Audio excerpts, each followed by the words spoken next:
The Women's College Shillong organized a silent procession this morning to protest against rape and violence against women. The rally was attended by a large group of students and faculty members. The protest was held in solidarity with a young doctor who was raped and murdered at R.G. Kar Medical College and Hospital in West Bengal. In addition to the silent protest, the college also called for greater safety measures for women in light of the current situation. It is worth noting that according to the Meghalaya police, 628 cases of violence and crime against women were registered in the state in 2023.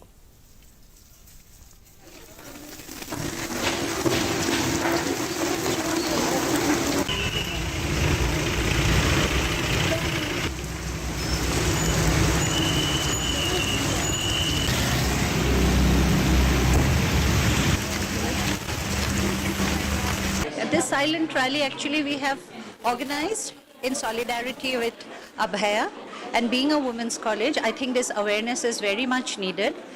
This atrocities against women it's really on the rise nowadays in India. It's become like a menace, and I don't know how, because the Prime Minister's plan is Viksit Bharat, to make India a developed economy in no time. But when it's human resource, which is half of which is comprised of women, how is the economy going to be a developed economy? I just don't get it. So that was the only purpose of this thing, to bring in awareness and let the government be more aware and take some very stringent measures. India and Malaysia